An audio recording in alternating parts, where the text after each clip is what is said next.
gave up a TV job to start a podcast in your basement. If that doesn't scream midlife crisis, I don't know what does. It was Championship Sunday here in Indianapolis. What's the mindset then coming in as a defending champion? I want to win. No, I want to win. The young lady over my shoulder, Caitlin Clark. Not the best looking guy. And I don't think anyone's going to sit here and say, Matt Randazzo was really good looking. What has this last month, 2 months, 3 months been like for you? It's an important fan base for the Fighting Illini, is it not? It is. He turned 69 years young last week. You look good, Coach. Oh, try it. Thank you. Welcome to Off the Air with Matt Randazzo here on a Thursday in the Quad Cities. Thursday, July 3rd, and once again, I am out of my loft, out of the house, out of the studio, if you will, live out here at the John Deere Classic, live in the Stone House in Andrew Lehman's office. Have to thank him once again for letting me invade the house. I will say this, so everyone knows, I brought Snoop's chips and salsa for the house today. So everyone is much happier to have this weirdo hanging out in the house. But they've been fantastic. They've been great. Everybody's so nice. We want to welcome everybody who's watching. If you're watching live on YouTube, thank you for that. If you haven't subscribed, do so. If you have, we thank you for that as well. We are live on X. X, always very, very good to us. So if you're watching on X, we appreciate that as well. And of course, you can check us out on all the podcasting platforms as well. So, if you're a Spotify, an Apple person, all those kind of things, if you can go out for a run later today, yard work, traveling for the holiday weekend, go check out all the podcasts on all the podcasting platforms.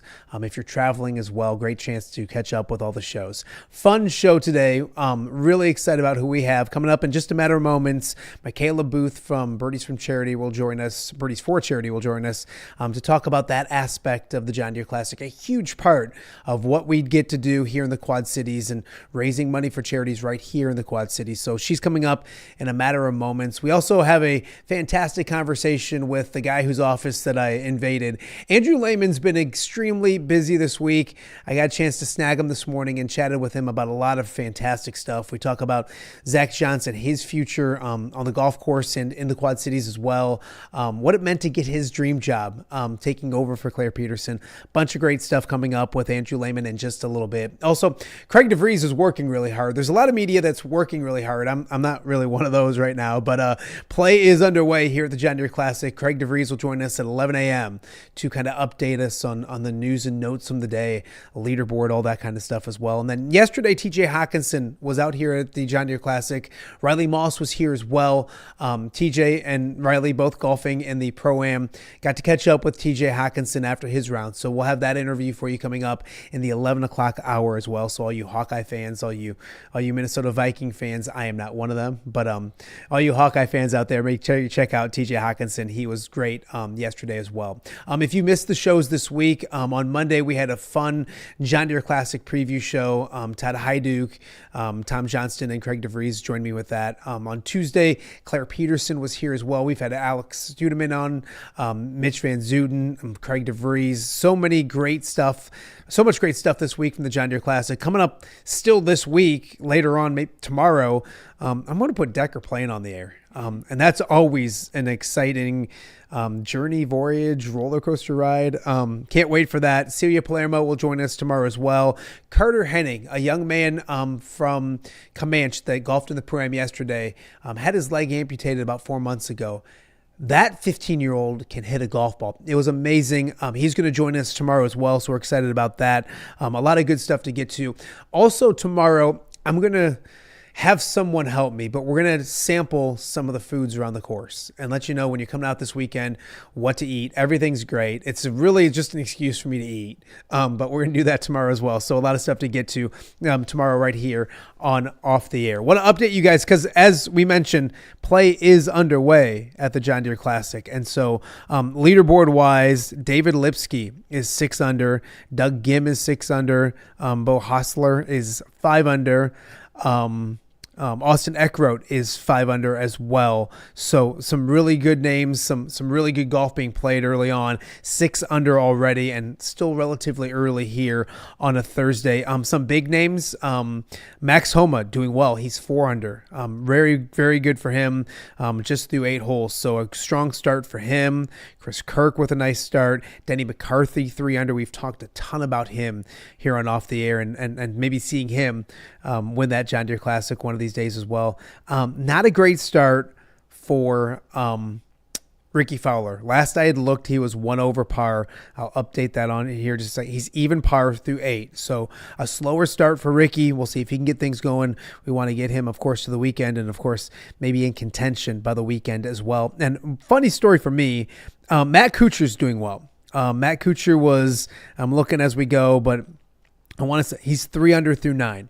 I'm hanging out here in the tournament office, in Andrew's office, and all of a sudden, it's probably like 8 o'clock in the morning, and I look over and there's a golfer coming through the door, and I'm like, and he's kind of sweating a little bit, and it's Matt Kuchar, like he's recognizable. I'm like, hey Kuch, he's, hey, how are you? Scoots into the bathroom, takes a little break from golf, takes care of business, and then I watch him hustle up 3 to get to a tee time, or his tee box to hit on 3. So maybe it was the luck of the stop by the office here to use the facilities, if you will, but he's golfing well, 3 under through 9. So he's now my new favorite since we had a little chat this morning.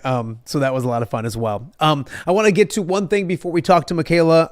That is the leaderboard. We'll talk about some tee times in the afternoon coming up in just a little bit as well. But one guy back on course here at the John Deere Classic is Zach Johnson. Zach's 23rd start here at the John Deere Classic, which is super exciting. One of my favorites. I've been made fun of, but of course I mention to people all the time, my first story that I got to do covering the John Deere Classic was Zach Johnson and the Zach Attack back when he was a sponsor's exemption. He's made 16 straight cuts, the 2012 John Deere Classic champion.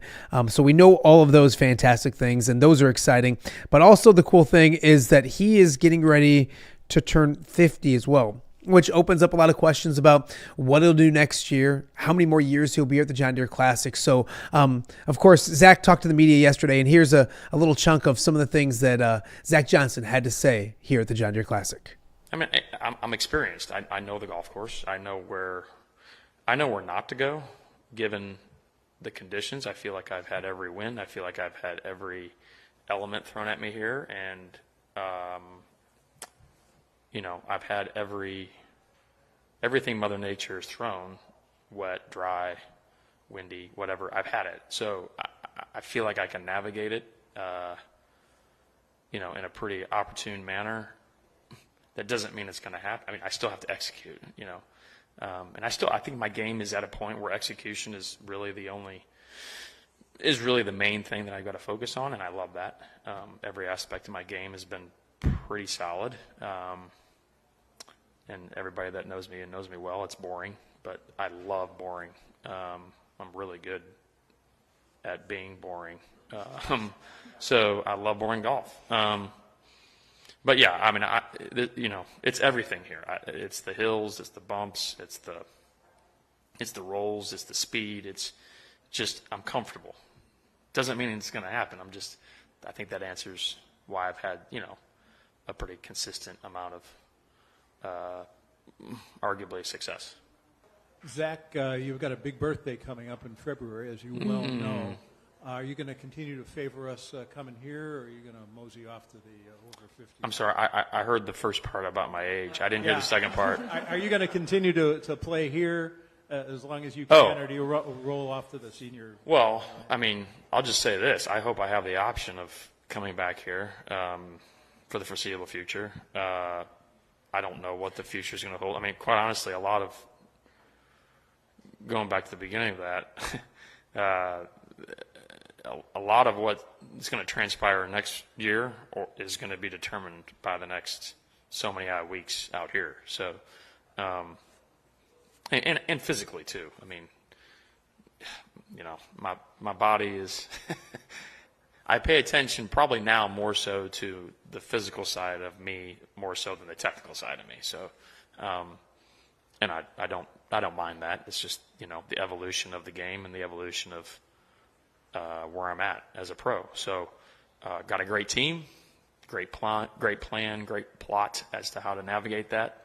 But let's just say if I can keep coming back here and playing, I'm not going to come back here necessarily just to play. I want to come back here to compete.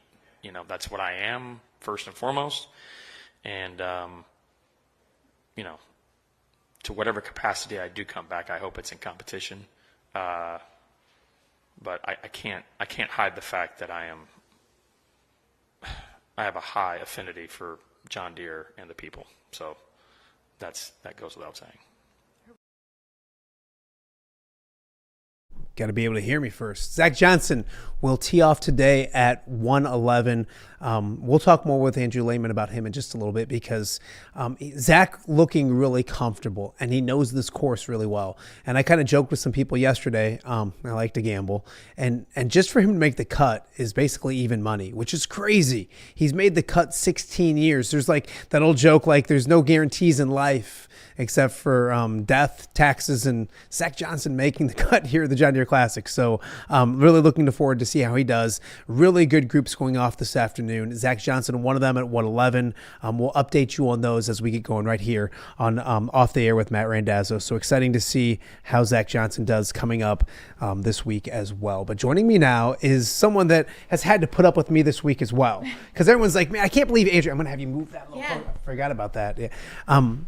Everyone's like, man, you're taking over Andrew, but Micaela Booth has to deal with me too. Thank you for letting me annoy you guys. Yeah, you're welcome. I spend a lot of my time tournament week down here in the Stonehouse, and most of the staff is gone. Andrew's gone, and it feels like home having someone down here in Andrew's office, See, I'm making noise, doing that sort of stuff. Yeah, I joked with someone, and it's called the Stonehouse. Obviously, it's a house. And it feels like, and it's cliche, but it feels like a house. It feels like it's open. There's the kitchen. There's everybody's got their rooms and all that kind of stuff. And it feels like a fun house. And I talked with Andrew joking earlier in the week. I'm like, sometimes I'm sure the house is cranky and sometimes the house, but like it does feel like a home, if that sounds cheesy. It does really feel like a home. And especially this week, a second home, maybe my first home, because I spend more time here than my actual house.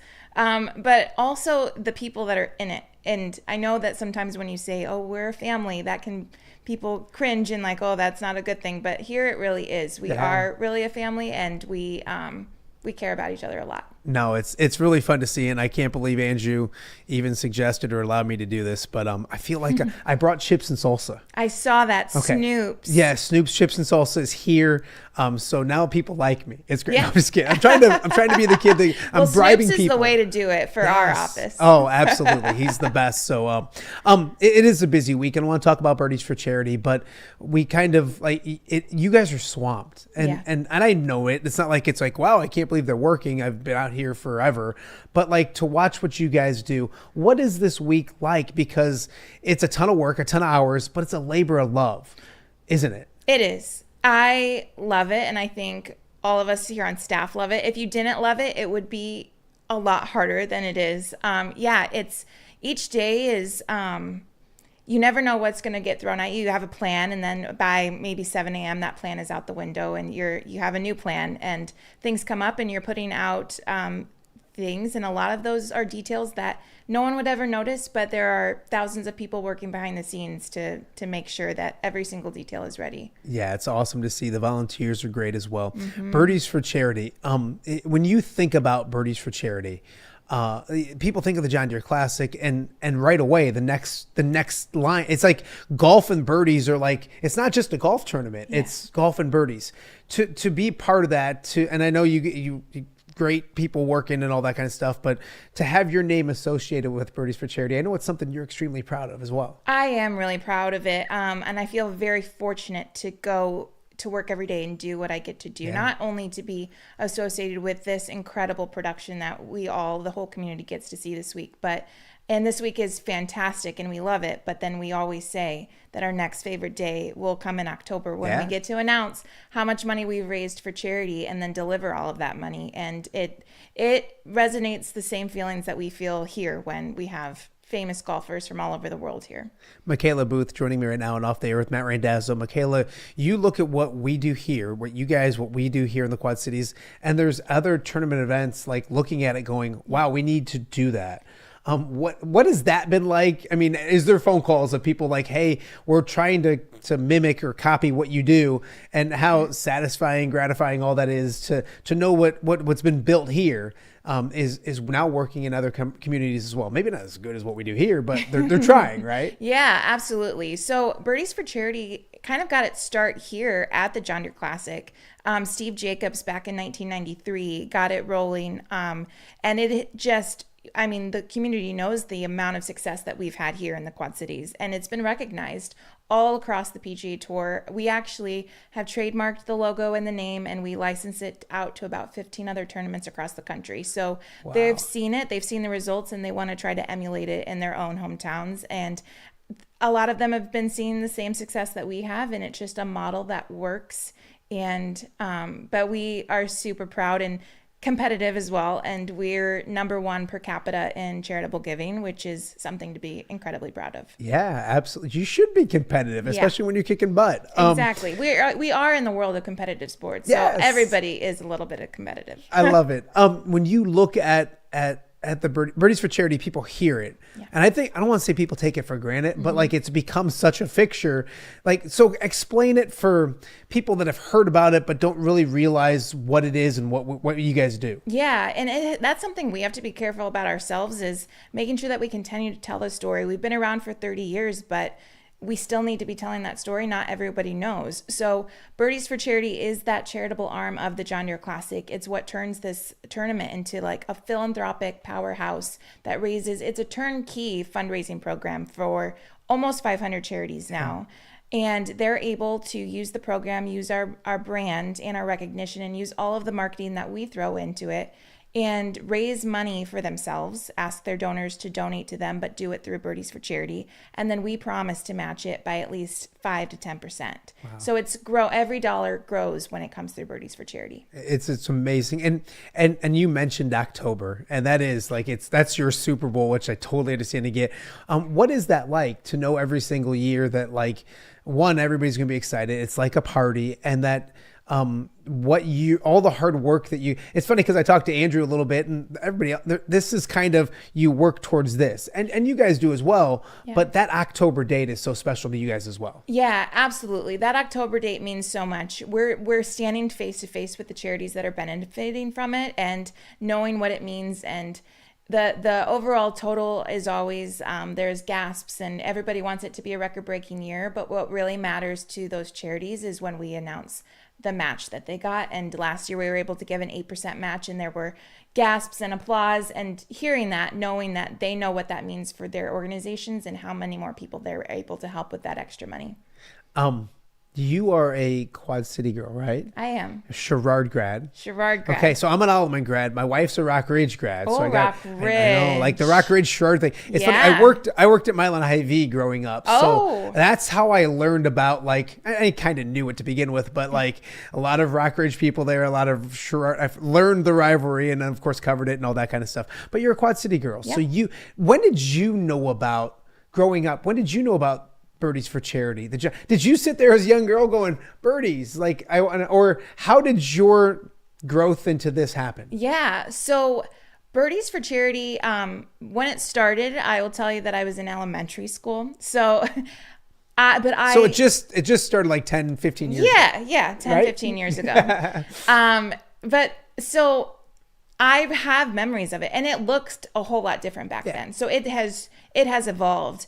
And I remember them coming into the schools and explaining Birdies for Charity and the different organizations that might have been benefiting at my elementary school.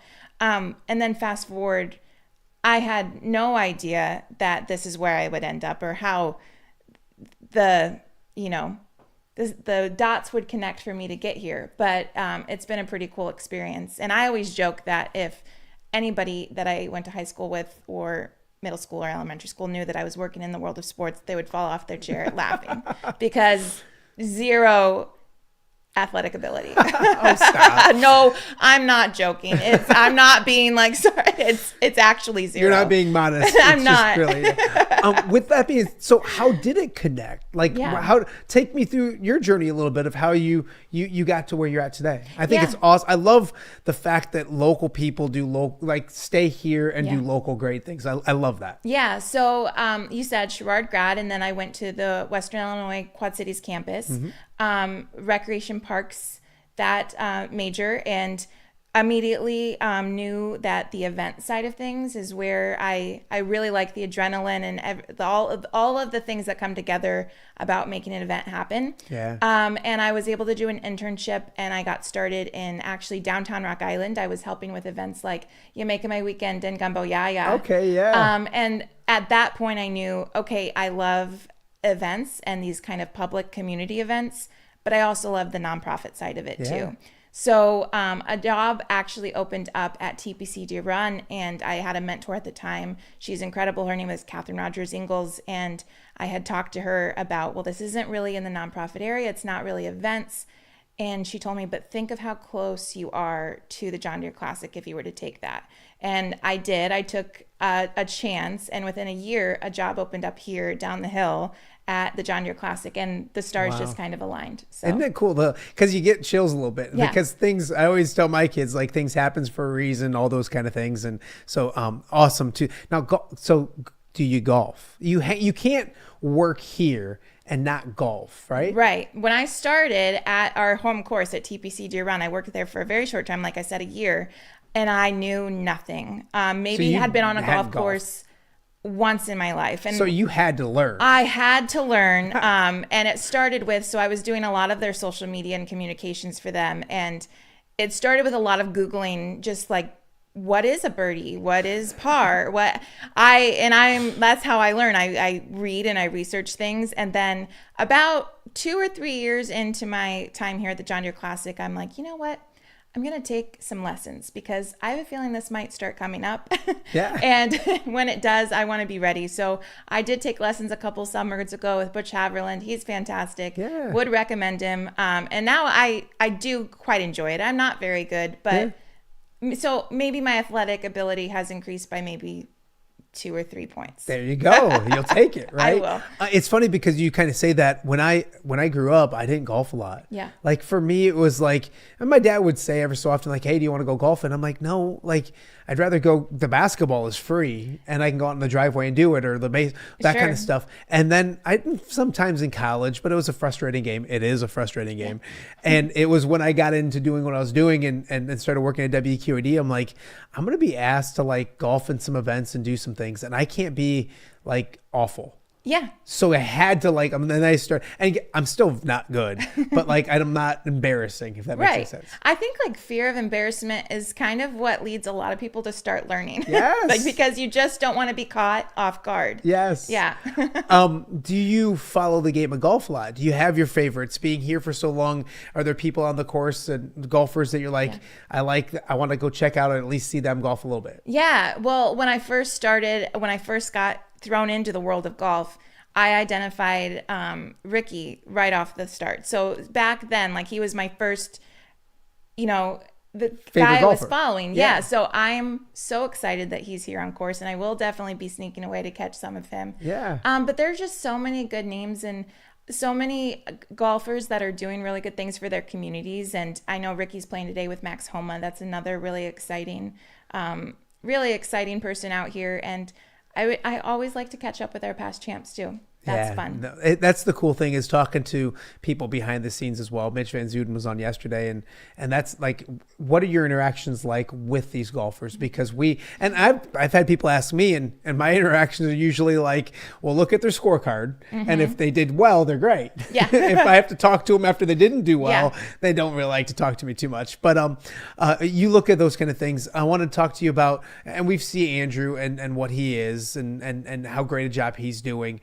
and we talked about the house a little bit, but what is it like working alongside Andrew and the people in this? I know it's not like there's not a ton of people here. I think 7. I think we're up to 8 now. Yeah. So you have to. I mean, what's it like in this house? And then also, you got to love what Andrew's done and continuing what Claire started, or not started, but Claire did for so long. Yeah, absolutely. I can't say enough good things about the talent that is in this house. There may be only 8, but the talent that is there is worth a staff of 50, I think. So everybody is on we're all on the same team, and we have a goal, and we'll do anything to help another one of us. And we all have our little pockets of things that we're responsible for, and everyone executes it so well. Yeah. And it's just really impressive. And that's another part of reason why I feel so fortunate just to be among their ranks. And I learn so much from each one of them every day. Yeah, absolutely. One more for you, because we've done the math, and Ricky should be walking by the Stonehouse here in a little bit. So I'll let you get out there and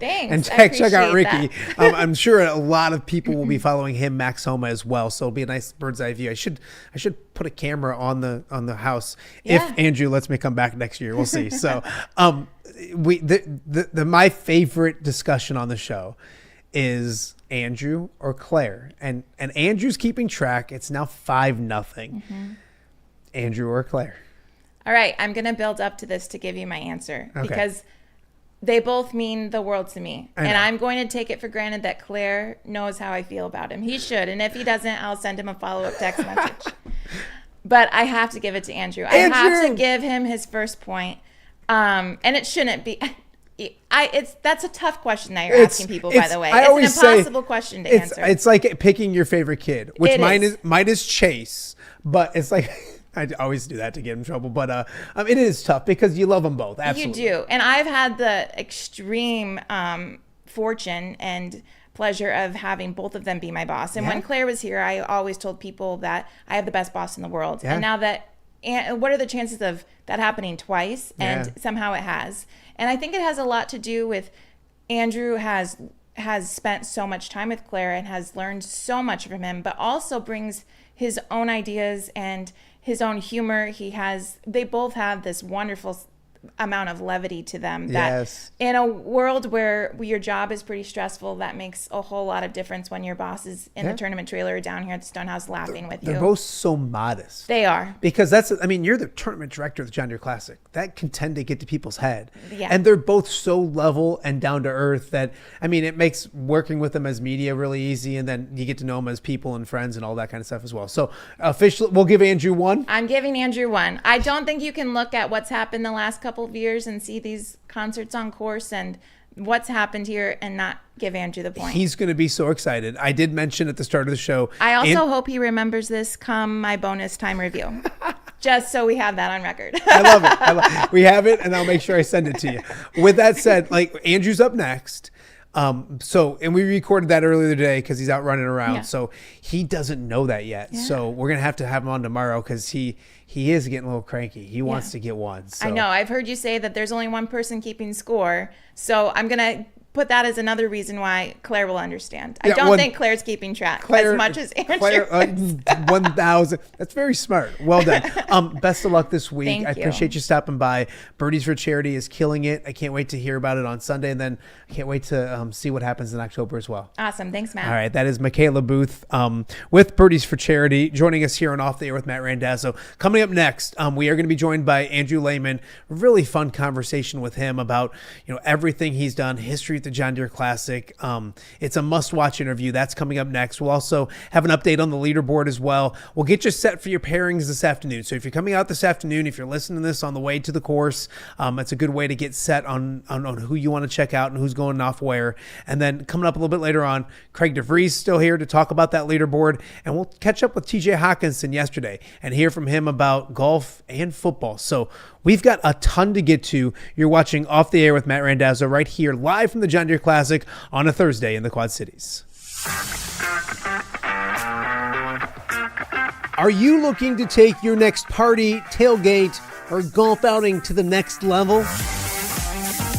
You need mobile party experience. MPX features 3 top-of-the-line party trailers equipped with all the amenities you need to party like a rock star. Smart TVs, Yeti coolers, JBL sound systems, grills, bathrooms, and much more. Mobile Party Experience is an experience like no other. Check out my-mpx.com or call 563-514-1470 and book your mobile party experience today.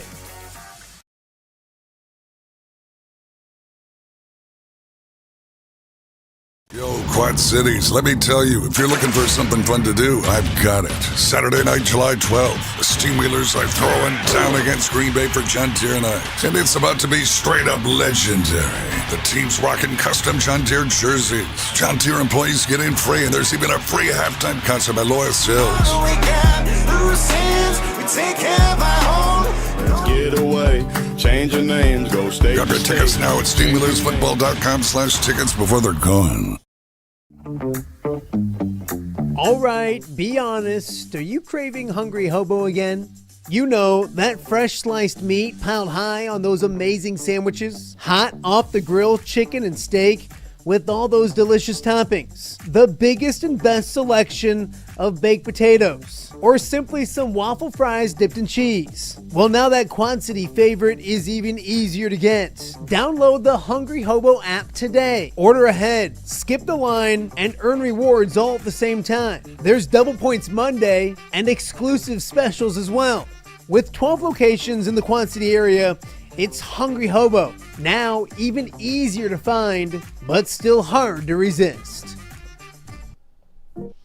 Welcome back to Off the Air with Matt Randazzo here on a Thursday in the Quad Cities, live out of the John Deere Classic. Of course, we took over on Wednesday. I'm very thankful to the John Deere Classic for allowing me to hang out in the Stone House and do the show from here. Did it yesterday. We'll do it again here tomorrow. A lot of great stuff involving the John Deere Classic, kind of celebrating an amazing event here in the Quad Cities. And so people would always ask me, like, because they watched the show on Wednesday, like, where are you at? What's going on? And I said, well, I got to be very thankful for one person for why I'm able to do the show out here this week at the John Deere Classic. Now, by the actual owner and resident of this beautiful office, tournament director Andrew Lehman, and my new roommate for the week. Hey, pal. Yeah, I thought I was done with roommates, but here we are.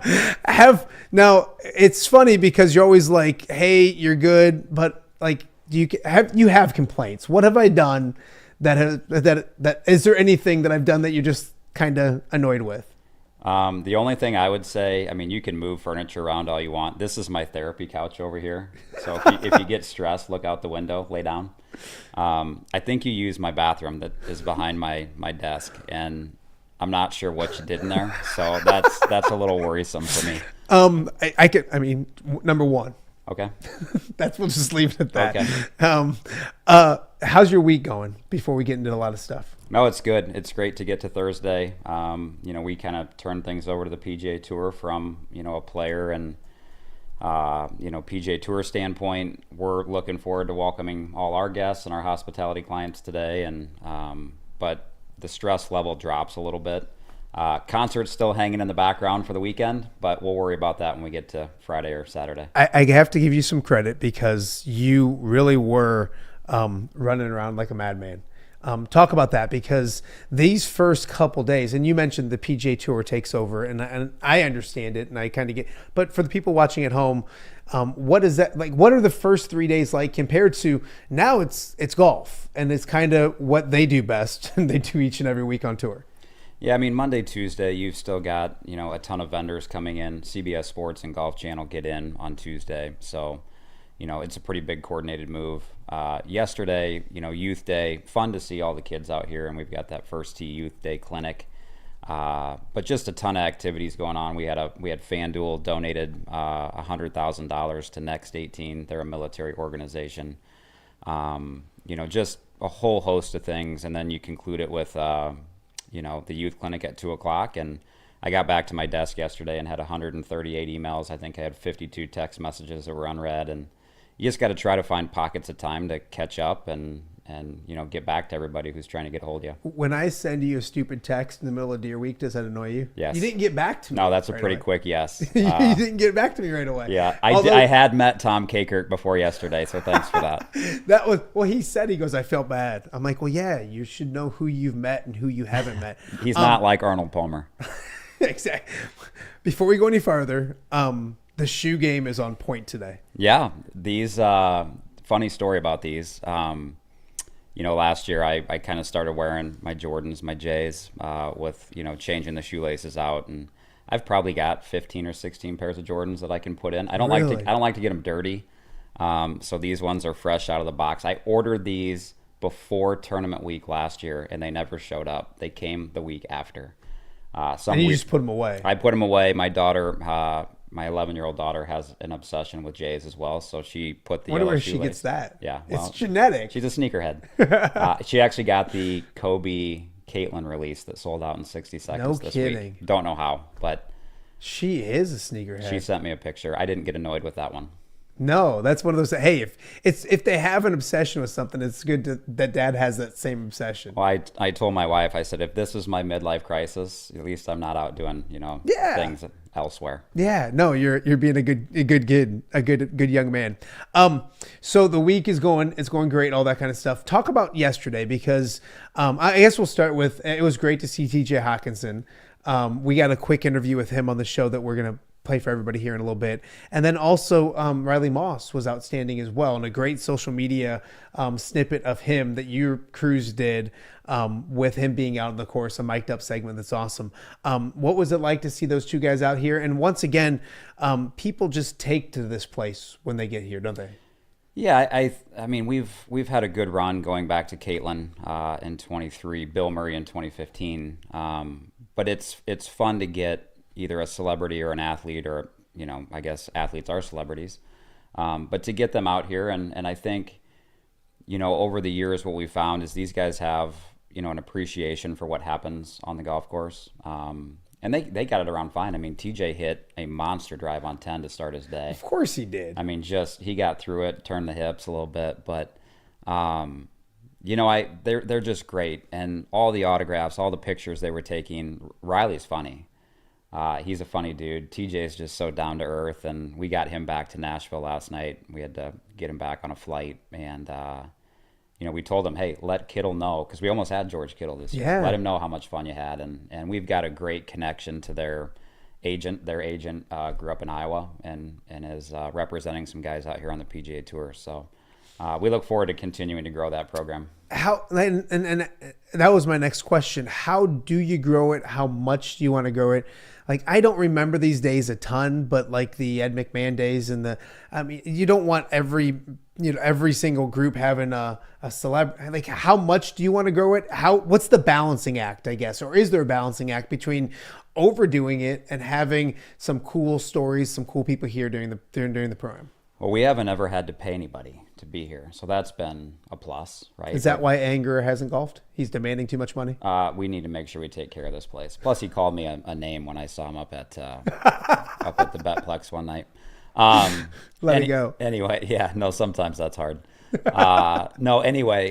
haven't paid these guys, but we are giving them a free Pro-Am spot. Yeah. And Pro-Am spots are so vital to tournament success that you can't give too many of them away, because it is a moneymaker for the event. And, trying to mix in 2 or 3 guys, and we've been very strategic. Most of them have played in Deere groups with some pretty high valued customers. And, I'll say Deere's been very strategic about, hey, this group, we're going to put Vikings fans with TJ and maybe an Iowa fan, or, hey, this guy's a Denver Broncos fan. It's funny, Mark Hubbard, who was playing with TJ Hockenson, I didn't realize how big of a Broncos fan he was. Was he? So that's cool. He was probably bummed he didn't have Riley, but I think they chop it up every once in a while. Yeah.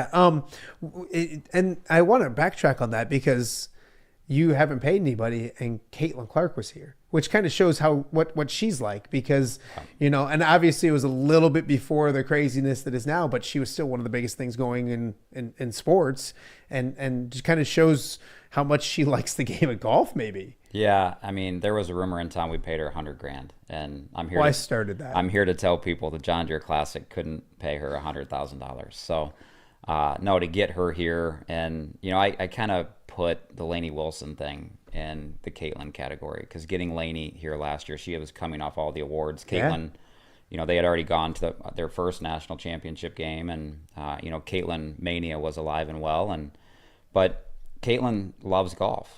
And I think that year, when you look back at her schedule, she was at the Raceway in Newton. She did an Iowa Cubs thing. I think she was just kind of taking it all in and trying to do as much as she could, because she knew when she turned professional, that was about to get a whole lot harder. Yeah, no, and I would put that up there. We're talking with Claire Peterson on Tuesday. Mr. 5-0. Yeah, we'll talk about that. We got that coming. But that was one of those, because you look at like moments out here on the golf course, and those are one thing. But I look at like the electricity, and like we were talking about 2015, and then like the Caitlin Clark that Monday was just, or not Monday, that Wednesday was just really, really cool. Other cool things on the event, on the course yesterday. What other things on the Pro-Am did you see that you love? I loved watching Carter golf with Zach Johnson.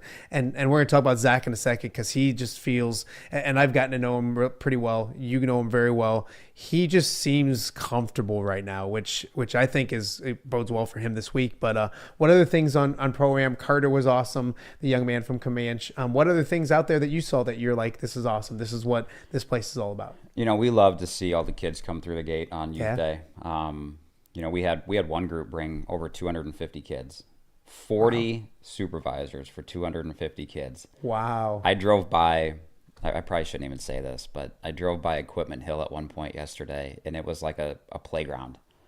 There were kids hanging on mirrors, jumping off tractors, and I'm like, I don't think that's supposed to happen. You're but just, I'm not. Head down and go. This is not. Out of stay sight, in your out lane. of mind. Stay in your lane. So, no, but the youth all out here.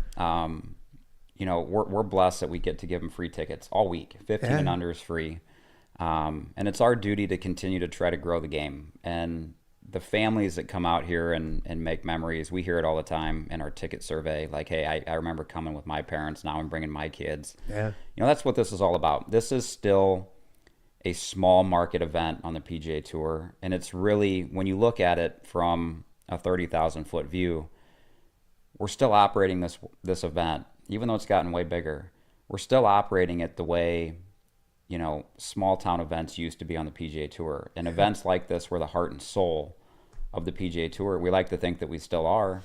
But there's not a lot of them left. No, when it comes to this. It's we're very blessed to have this event here, and I don't think anybody should ever take that for granted, because you and I have talked about this, the economic impact that's happening because of it, the charitable impact that's happening because of it. And it brings a certain cool factor to the Quad Cities. Yeah. Because you don't just get professional athletes to show up in town, and they're here for a week. And, to grow it with youth, those are the next ticket purchasers for us. That's the next group of people that are going to pick up a golf club and play golf for the first time. So that's our duty to do that. I want to talk about a lot of things with you. Zach, we'll go with Zach next, because you know him very well. I've gotten to know him. He's a big Hawkeye fan. He's been on the Hawkeye Report podcast and all those kind of things. Actually, efforting to get him on this show here in the next couple of weeks after the John Deere Classic. Excited about that. But he seems, and I've interviewed him for 23 years now, because this is 23rd year here. That was your first assignment. Follow Zach. You've heard that? Well, just a couple times. So he seems so, and full disclosure, we saw him, Tom Kakert and I, on one yesterday, as he took over for that group, took over for Dylan Fratelli. And he's like, hey, walk with me. And we're like, yeah, we're going to follow you a couple holes. And he's like, no, walk with me. And like, we went inside the ropes and walked with him as he was playing in the Pro-Am. And we talked Iowa football, Iowa basketball, you name it. And and not that he's not always great, but he seems comfortable. 23 years here. He's made the cut 16 straight years here. And he glows about this place. He loves this place. What have you seen from Zach this week? I don't know if you've even got to say hi or anything, but he seems like he's in a really good place right now. I think he's playing good golf too. He played really well to start last week. I would say the same thing. I talked to Zach, what was yesterday, Wednesday? Wednesday? All runs together. Yeah. Yes, Wednesday. I talked to him on Tuesday. He was driving from Cedar Rapids after his foundation event on Monday. And it's funny because he called and we took his car over to him on Monday. And he called and he was going through the new interchange or overpass system in Iowa City, and that was his first time seeing it. He's like, oh my Lord, this must be the biggest overpass in Iowa. But you're right, he's relaxed. I saw him putting, talked to him putting on Tuesday night, raving about the greens, raving about the property. Coincidentally enough, made like 10 footers in a row as I was standing there talking to him. We did a video shoot with him yesterday for some charity stuff that we're going to announce later in the fall, and he's relaxed, man. I mean, and right now, he's 49 years old. Yeah, he turns 50 in February, I think. Right. But I think from our conversations, and we would ultimately protect him every year, he's been a John Deere Classic board member. He is a John Deere ambassador with the logo on the bag. And we would want him here every year. And we've been the lucky ones because there are years where he could have said, hey, I'm going to take my family over to the Open early and we're going to go enjoy Scotland or England or wherever the Open was that year and skipped us. And he's never done that. Yeah, no, I'll give you my little, because of how good he's playing. And you mentioned the 10 straight 10 footers in a row.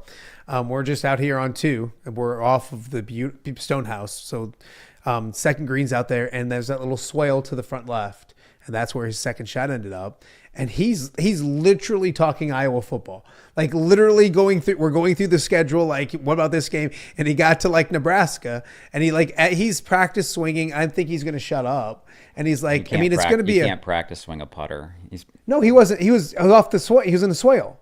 Oh, I just want to make sure you knew golf. Yeah, I know what I'm know what I'm doing. He's giving continue on. So I'll take you right out there. So and as he's talking in mid sentence, he's like, I think we'll kick a field goal and win. And as he does it, he chips up and in. Oh, you did tell me that. He chipped in. He didn't putt in. Yeah, right. He chipped in for eagle, and I'm like, that's really. I mean, like So, and I can't tell you this. You can't be involved in any of this kind of stuff, but I can tell you. It's not like it's illegal to hear. But I came in and I put. So he's basically even odds to make the cut, just to make the cut at the John Deere Classic. People, he's done it 16 straight years. So some of my wife's hard-earned money is on Zach to make the cut here at the John Deere Classic. Well, here's what I'll say to that.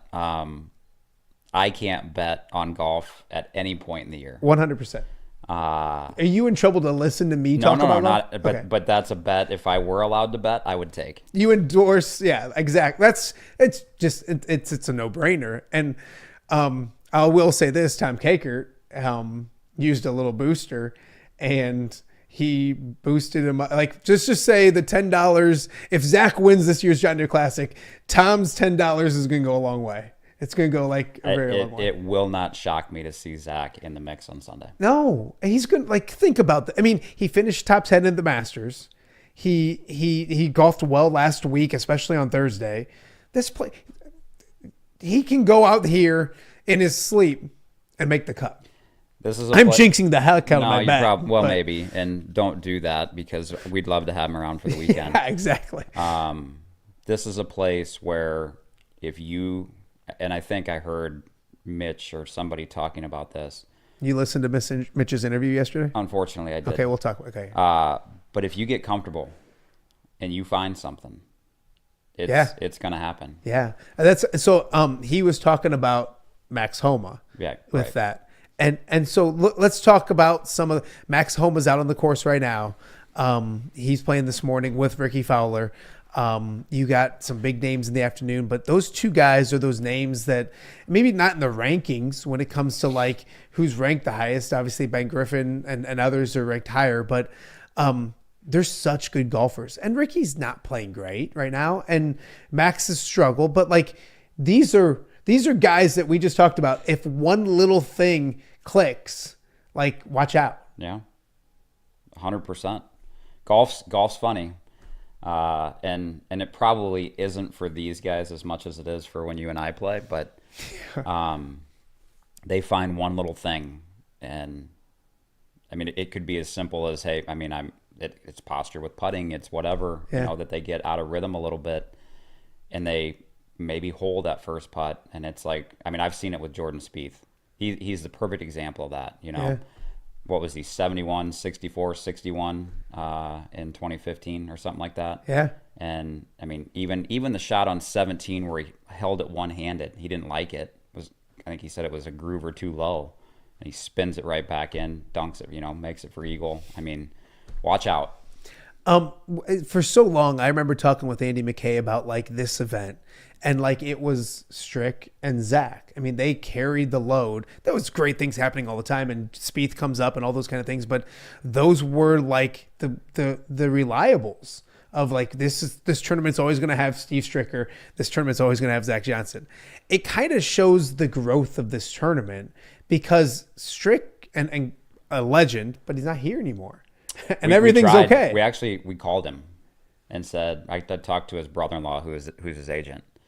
And I said, hey, you know, we might have an exemption left. What do you think? Because he played in his own event up in Wisconsin. It was a team event for the first time on the Champions Tour. And I think they finished third.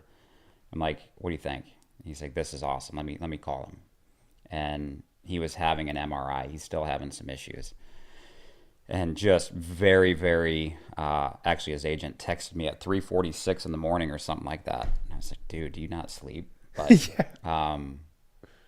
you know, very appreciative of the offer. And he's just near and dear to our heart. Obviously, you know, on Mount Rushmore, hands down, of the John Deere Classic. And, you know, maybe we can make it work again because it'd be fun to get Strick back here. Absolutely. And I think Zach's got some years left in him. I do too. But right now he's still sitting in the top 100. 1,000%. And like, but he's going to have that decision on his own. It's not just the John Deere Classic thing, but when is he done playing golf on the PGA Tour and the seniors, all that kind of stuff? Well, he will rack up wins quickly on the Champions Tour if he goes there. Yeah, 100%. But it shows the growth of this tournament, don't you think? That like, you know, if there was a while, I was have conversations with Andy McKay, and he'd be like, "Man, it's going to be weird. What's going to happen when these two are gone? We've been so lucky to have two local-ish guys, and now you look at Zach's here, and he's going to have his Zach following, but it's not." I mean, the growth of this tournament, I think, is impressive because the health of it and the field and everything else has got to be something that's encouraging for you. We're proud of it. You know, to have, you saw the metric about strength of field and strongest field since 1986 because of the official World Golf rankings. You know, being able to track that kind of information. These changes that the tour is making from dropping from 100 to 70 for the first event in the playoffs, that's helping. That's all based on FedEx Cup points. You start to look at 2026 going from 125 card-carrying members down to 100. I keep hearing the phrase two-tour system, and I don't like it. Yeah. I get it. I understand why that question gets asked, but the field's better than it's ever been at the John Deere Classic. So I don't want to focus on the negatives that, we're not a signature event. You know, John Deere was interested in that and what that would look like if it were on a rotational basis once every 5 years or something. But we go out, man, and we work hard at trying to get the best players in the world here to the Quad Cities and getting Ricky Fowler back, you know, after, what was it, 2011 or 2013? 2010. So it's been 15 years. Getting Max Homa back, it's been since 2017. He was here in 15 and 17. Getting Jordan Spieth back last year. And these guys are all capable of figuring it out and getting hot again. Let's not forget Max Homa was a top 10 player in the world a year ago. Yeah. It's there. Oh, and And Ricky's Ricky and Jordan's Jordan. And, you know, you do the best you can to get, but even like Ben Griffin.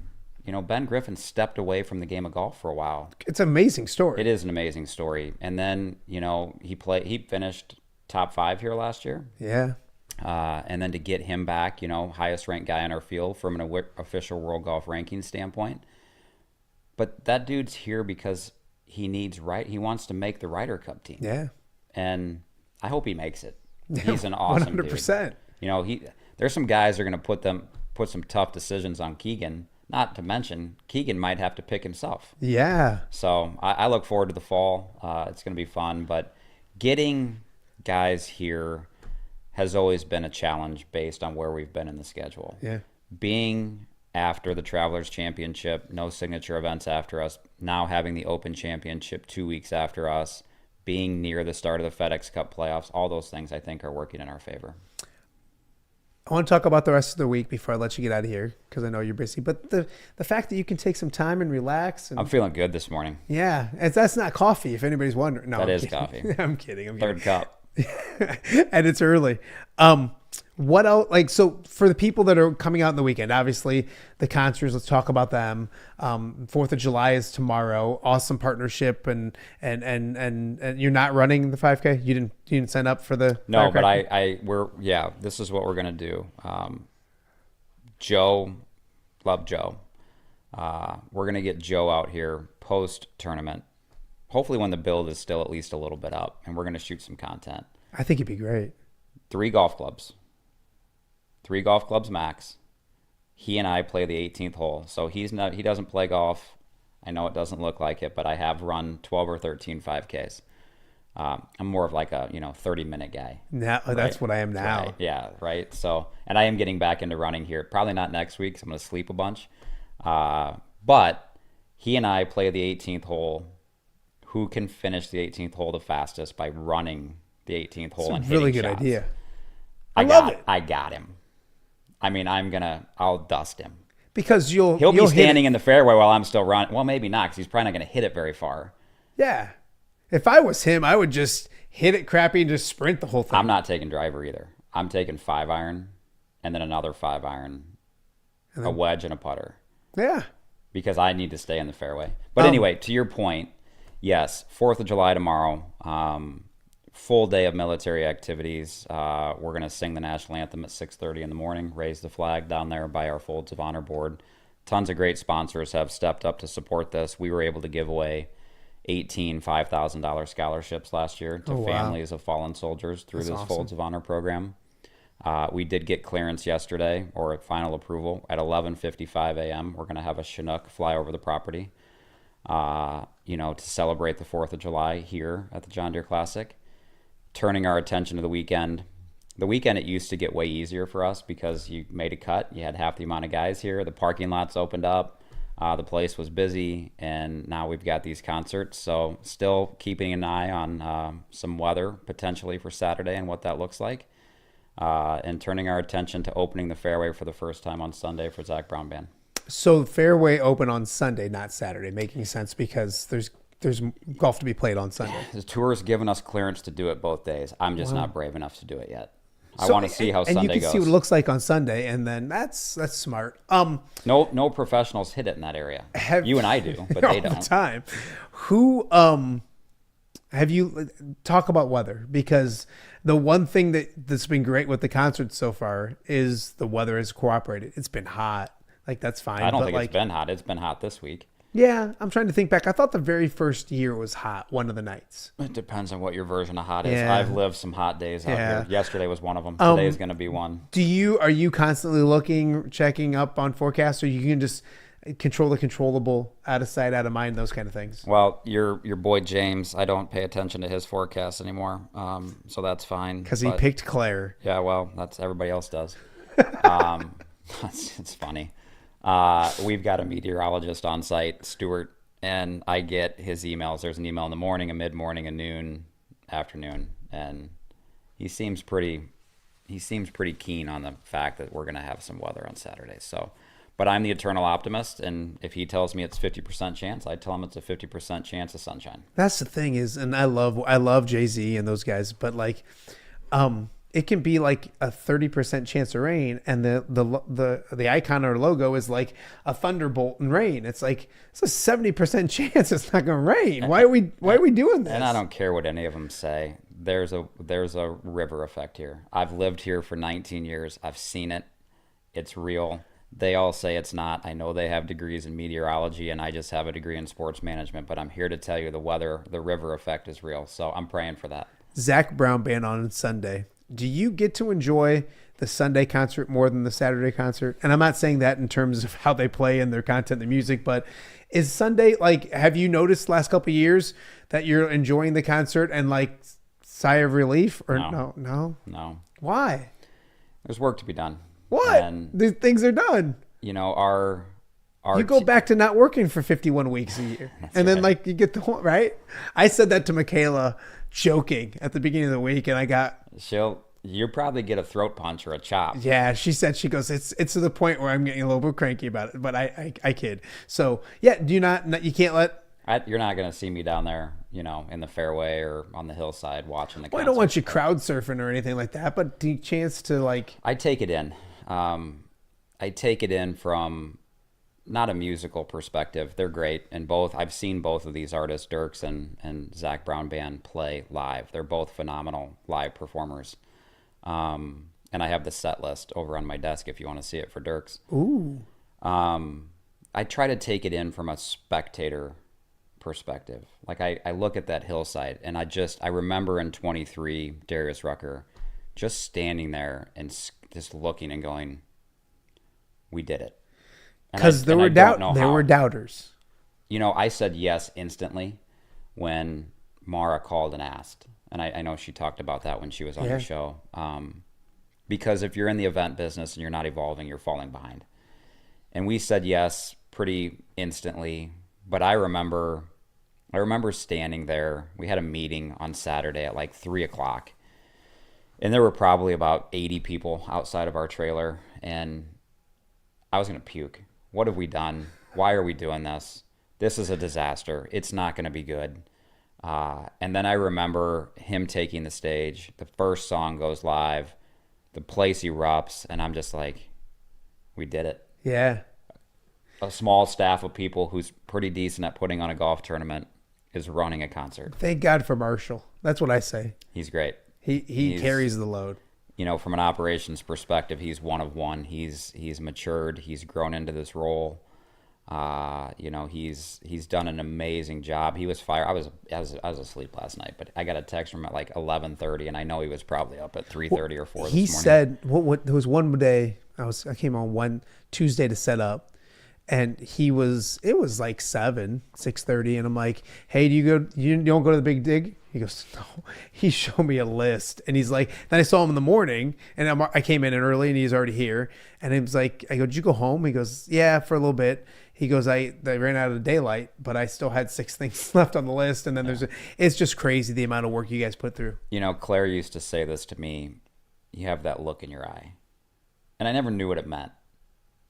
Now I see it. I can see when he or anybody else, I'm like, you've got that look in your eye, like, you know, and I'll tag, I'm like, hey man, I got something I'm sorry to add it to your plate, but you know, this needs to be buttoned up or whatever it is. And, you know, he's just really blossomed into, we'll be lucky to keep him, quite honestly. I think that he could probably go be an ops guy anywhere he wanted. You know, I had opportunities to leave here too, and ultimately I love this place. I love this property. I love our title sponsor. I love what happens here because of this event. Yeah. And then my wife opened a chiropractic office and it all makes worked. way more money than I do, and we're staying here. The world of chiropractors and the chiropractic is good to us. Yeah, no doubt. It's not too bad. It allows me to sit here on a Thursday morning and BS with you while they're probably both out there working their butts off and making money and all that kind of stuff. Yeah. Can we talk about Mitch for a minute? Yeah, I do. I want to talk about that. I want to talk about. I got Claire and then Mitch, and then I'm going to let you go do all your stuff. Claire was on Tuesday, and we loved to joke and everything. And I know you guys love each other and all that. But he mentioned, and he told a really cool story. I meant to put it on social media. I hope you listened to it. But I haven't seen it yet. He talked about when he was done and like going into the board meeting about, hey, we got. Do we open this job up or what? That was the question. And he's like, we have like a rock star right here. Like, and it was a slam dunk and everybody agreed. And it was really cool to hear that and you haven't listened yet, cause I guess you're too busy to watch my show this week. He did text it to me and said, hey, when you find time. Yeah. And so he, to hear those kind of things or eventually, but to know that, cause you started as an intern. I thought the same thing when I was at WQAD. I started as an intern, and then to get to do the last things I did and the last couple of years and stuff, to when you started as an intern, could you have ever fathomed that this would be what you're doing? I mean, it's a goal, it's a dream or whatever, but going from intern at the same place to the tournament director, it's got to be awesome.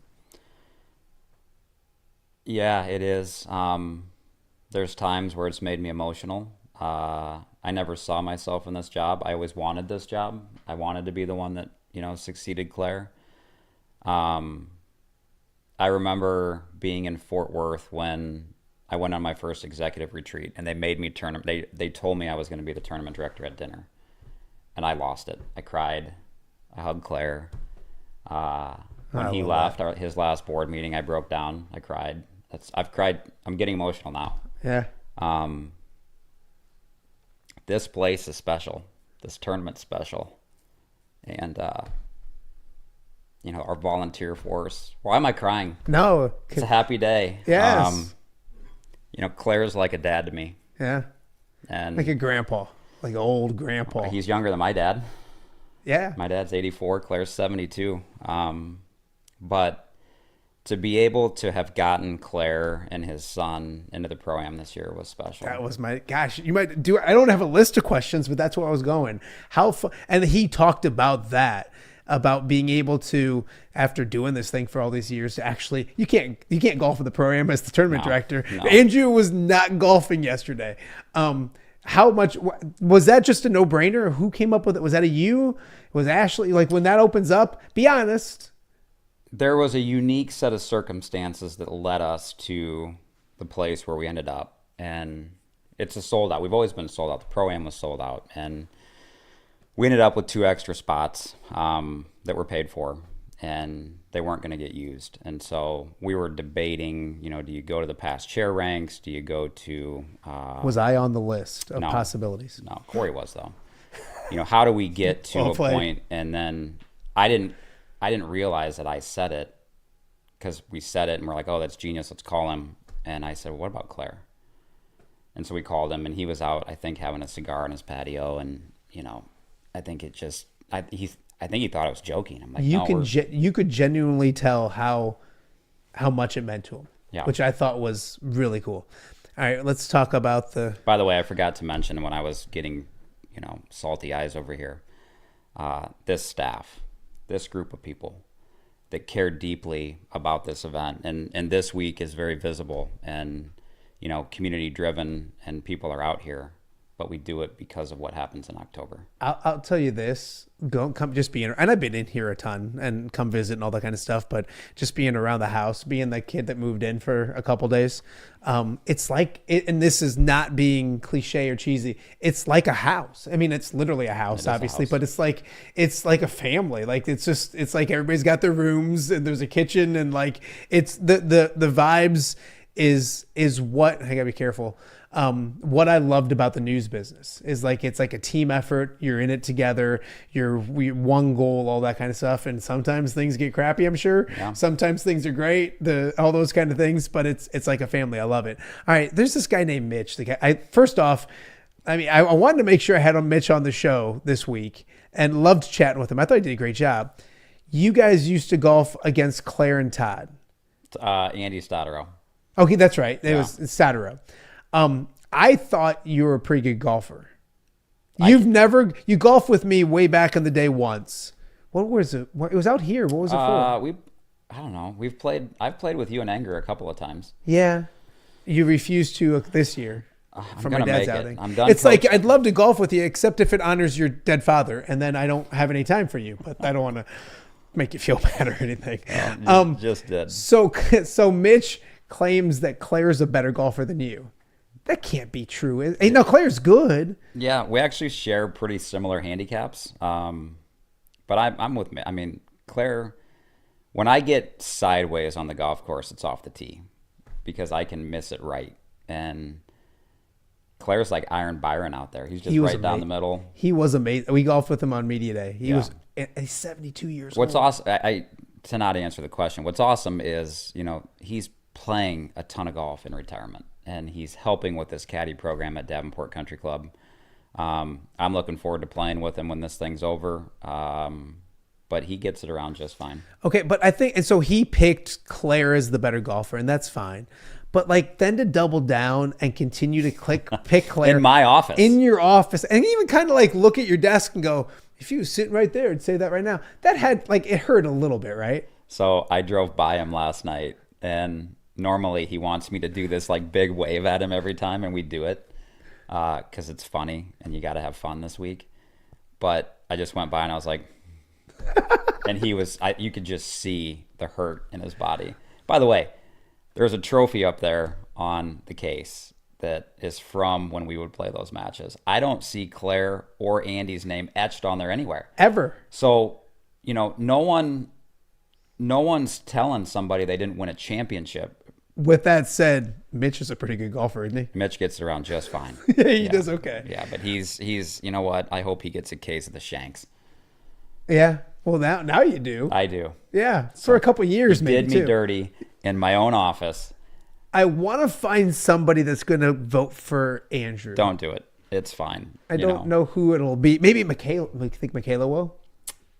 No, Claire. No, don't ask her either. No, I It would be didn't. She was on before this, and I didn't yet. So Tony Carpita just standing over there. He just walked in. He might pick Andrew. Oh, nah. Andrew or Claire, who's better?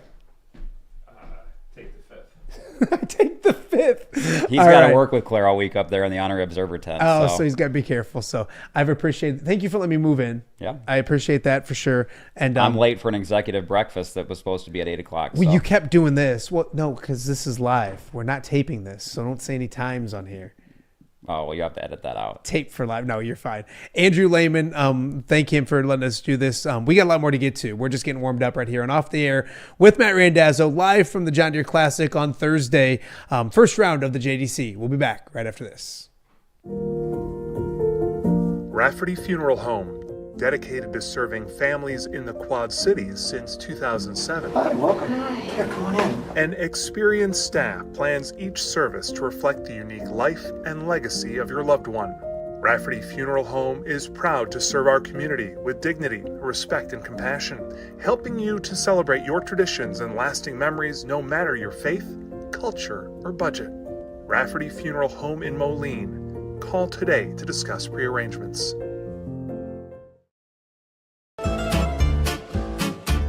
When it comes to quality, convenient pizza, Godfather's Pizza in Silvis has you covered. Featuring a beautiful dine-in area, delivery, and a carry-out window. Godfather's Pizza is that pizza you grew up with, not a convenience store. You see, at Godfather's Pizza, the dough is made fresh daily. That mozzarella cheese is shredded fresh and never frozen. And those toppings are abundantly piled high each and every time. Locally owned and operated since 2010, Godfather's is a huge supporter of local athletes right here in the Quad Cities. So come on by and check them out at 1211 Avenue of the Cities in Silvis. Order online at godfathers.com and reunite with that same delicious pizza you grew up with. Welcome back to Off the Air with Matt Randazzo here on a Thursday in the Quad Cities. Live from the John Deere Classic. We're out at the Stone House in Andrew Lehman's office. This is when we'll be doing OTA for the rest of the week. We'll do another show tomorrow. A lot to get to tomorrow as well. But there is golf going on right now in first round of the John Deere Classic. And so I joke that I'm not the hardworking media, but we do have hardworking media here. And his name is Craig DeVrieze. He's in the media center right now. Hi, friend. Always great to see you. That's as big of a stretch as suggesting that you were going to come to me alive because, you know, at my age, you never want to assume that. I just texted Craig and I said, hey, when we come to you, you'll be live. And I said alive. And that's a good point. You never take anything for granted, Craig. Never take anything for granted. Hey, I want to talk to you about this leaderboard because it's impressive. Right now, I'll kind of go through it real fast. Doug Gim is on top right now at 8 under. David Lipsky is at 7 under. Siwoo Kim at 7 under. Austin Eckroad at 7 under. Max Homa at 7 under. And there's Denny McCarthy there at 6 under. Michael Kim with 6 under. A bunch of other people at 6 under, some 5 unders. What stands out with you when I say some of those names? Craig, I know you can't get too locked into a leaderboard on a Thursday, but that's a great leaderboard right now. Well, I tell you what stands out to me is who's sleeper? Who's sleeper was Siwoo Kim? It's true. You're all over it. And we talked about Denny McCarthy too. And Denny's doing real as well. No, it's a pretty gosh darn good board. Doug Ginn is a Chicagoan who's been coming here for seemingly, I think he was a Claire Peterson sponsor exemption, as Claire wolfs down a breakfast or dinner or lunch, just across me. But anyway, David Lipsky is one of those classic John Deere Classic first-round leaderboard guys. Austin Eckroat, really good player. And then there's Max Homa. I mean, that's pretty exciting. I can't think of anything better than Max Homa, who's now at 700, going on to win this thing on the week he declared war on the Twitterverse, and deservedly so. And then his old college buddy Michael Kim right behind him, who is still on Twitter and kills it on Twitter. So we could have Elon Musk here on Sunday. I love it. I want to talk and focus maybe on that group. I don't know how much out and about you've been. I'm not, but I was able to sneak out the back door here to see Ricky Fowler and Matt, Max let me interrupt Homa. you. Let me interrupt you right now. You spent years with your WQ80 crew just hammering the fairways and the greens and the ups and the downs. You only saw me outside this media center if I needed a smoke, right? If I needed to fire up a cigar. I was trying to make you feel better. I was trying to make you look better, Craig. Trying to make me look better, but frankly, I'm retired now. I'm old. I don't need to look better anymore. It's too late for that. So it's all good. I love it. I snuck out here and we're watching the TV, and it's good. I snuck out the back door and because I heard a roar and it was Ricky on 2, and he started slow, Craig. I mean, he had like a double on 4 and maybe a bogey on 6 or something like that. And then he got rolling and this we got a little video of him and the group as they left 2, but Max Homa birdied. Ricky Fowler went from 109 yards out to the bottom of the cup for an eagle. And there's so much excitement right now behind this group and a great following with him as well. Ricky got off to a slow start, but this is, if you're Andrew Lehman, if you're sitting in this office right now, which you're not because I kicked him out, but this is what you want. You want the big names to play well. Ricky seems to be playing a lot better in the back. I think he's 3 under right now, or it would be his front, but his second 9. And then you mentioned Max Homa. It's good to see big names do well early here at the John Deere Classic. No question. And I think generate a little excitement for tomorrow. I'll tell you what I've noticed in the little bit that I have been outside the air-conditioned media center is that the crowds are great today. Probably larger than the typical Thursday crowd. And I think that has a lot to do with, last year the 4th of July was on Thursday, and I think that kept the crowds down. But I think this year they're experiencing kind of that day before the holiday boost, and so I think that's for the best. You look at this, and I think you're exactly right. And a lot of people, maybe, the 4th of July is tomorrow. We're hardworking media. We never got those long weekends and all that kind of stuff. But a lot of people take Thursday into Friday and the weekend off, and they came out here. So let me tell you, Matt Randazzo, a real downside of being retired is that you don't get holidays. What's 4th of July? It's just Friday, right? I don't feel bad for you. Hey, you're out here working hard for Tide Hajduk all the time. Like, don't tell me this retired stuff. Working hard. Yeah. So when we looking at this leaderboard, I wanted to talk to you a little bit more. We talked about Denny McCarthy early, and you brought up Michael Kim. And he did such great things here at the John Deere Classic. He left here as a champion several years ago with the course record. Obviously, that was broken last year. But he fell off the face of the earth, really, when it comes to golf. And he's been playing a lot better lately. And I keep telling people, Celia Palermo loves him, and we'll talk to her about him tomorrow. But he's been playing really good golf, and he's doing it once again here today. Yeah, I talked to him yesterday in just trying to build a story about Max Homa's current troubles. And, Mike, if there's a a poster child for somebody who lost his game and then finally found it again, it would be Michael Kim. I mean, I will never. It was almost instantaneously. The minute he won here, he was in the middle of a swing change at that point, and and he just got lost, just got totally lost, and it took him a long time to get back. Now he's with Sean Foley, Tiger's old coach, and he is really playing good golf. Yeah, he's a threat this week. I mean, and that would be a great story, just a great story. And he is a constant presence on Twitter, really engaging, and seems to avoid some of the negativity that Max noted he's experienced. But great to have him back. Great to have him back on a leaderboard. And I did, if you remember, we talked about sleepers, and I picked the Kims. So again, just grizzled veteran brilliance in assessing the odds. Don't jinx it yet. A couple more for you before I let you go. Like Zach Johnson's always told us, you can't win a tournament on a Thursday. That's what every time he come out on Thursday. You can't win a tournament on Thursday, but you can lose one, and definitely not doing that right now. You had a really good article. Go ahead. A lot of the early leaders. I mean, some of them go away. There's no question.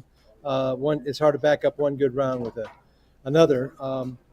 But Hayden Buckley hung around last year after his 59 on Thursday, and was semi on the leaderboard, and Davis Thompson announced himself, I think, mostly on Friday with a really good round. Of course, Sepp was the major exception on Thursday.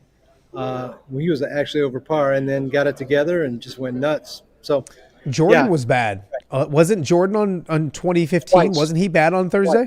Twice. Honestly, on 2013, he shot the same scores in 2013 and 2015 in the first round, 72s. And, honestly, I was thinking about that today. I thought after Jordan's first round on Friday in 2015, I really thought he was going to mail it in, just jump on an airplane and get to St. Andrews like everybody said he should have. But he didn't, man. He fought on Friday. I'll never forget, I was standing on 17T, which was his front side on Friday.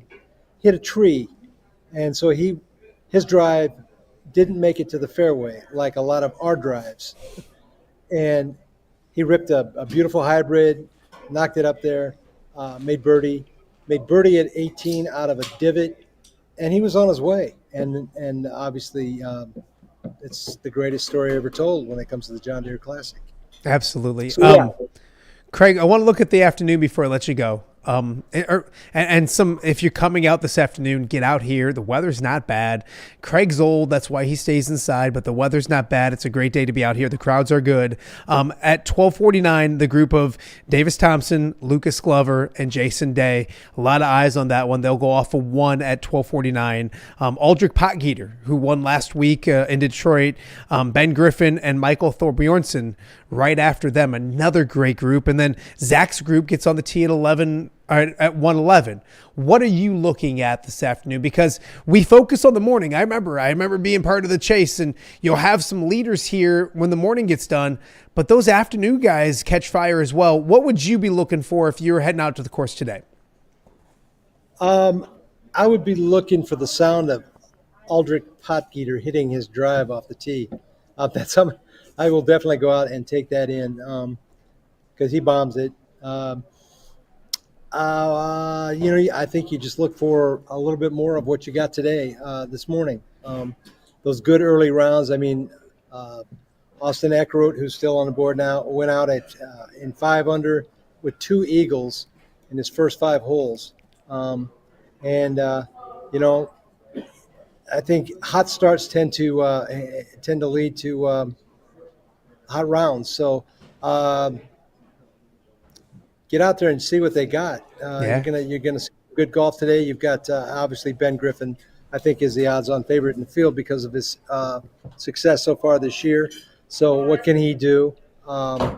He's playing with a pair of pretty good players in Potgieter and my pick to win, Michael Thorbjornsen, who had a top 5 last week at Detroit. So come out and see some good golf. Move around. Tom Kim is fun to watch. He's a little slow, unfortunately, but he's a very entertaining player. I really like him, and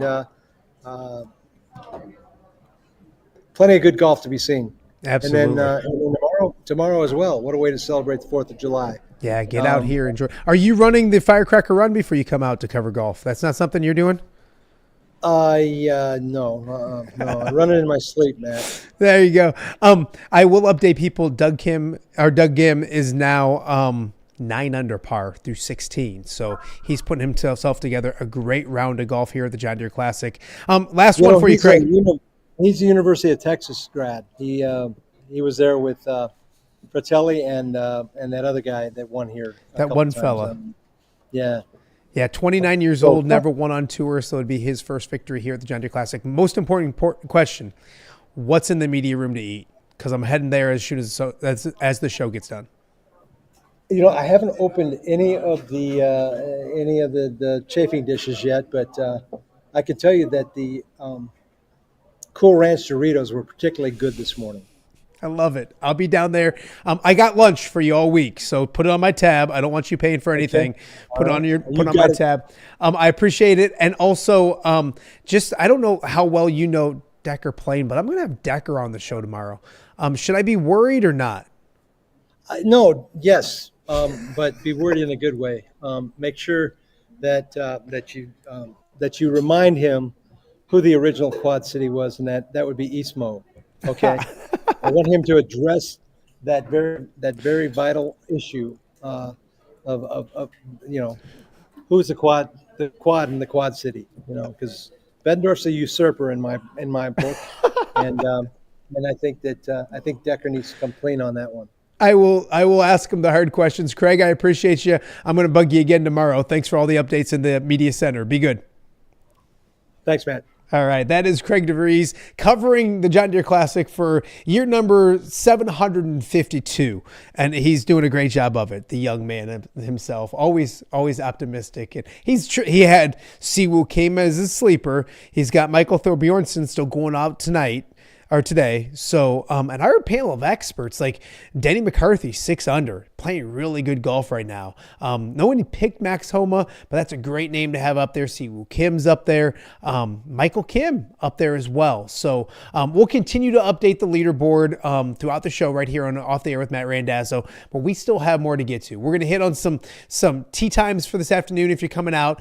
And then after the break, we're going to also catch up with TJ Hockenson, the former Hawkeye, the former Detroit Lion, and I love Hawk, but and now the current Minnesota Viking. We caught up with him yesterday after his round of golf here in the Pro-Am. We'll have that interview and much more to get to. You're watching Off the Air with Matt Randazzo right here on a Thursday. That's right. Round 1 of the John Deere Classic, live from TPC Deere Run. We'll be back right after this. Are you looking to take your next party, tailgate, or golf outing to the next level?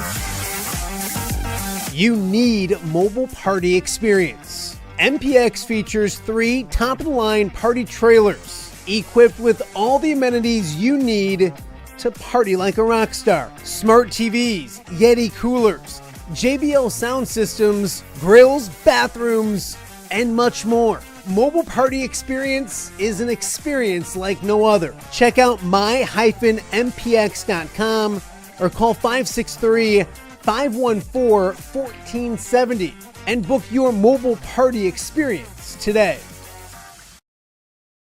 Yo, Quad Cities, let me tell you, if you're looking for something fun to do, I've got it. Saturday night, July 12th, the Steam Wheelers are throwing down against Green Bay for John Deere night. And it's about to be straight up legendary. The team's rocking custom John Deere jerseys. John Deere employees get in free, and there's even a free halftime concert by Lois Hills. Let's get away, change your names, go state. Grab your tickets now at steamwheelersfootball.com/tickets before they're gone.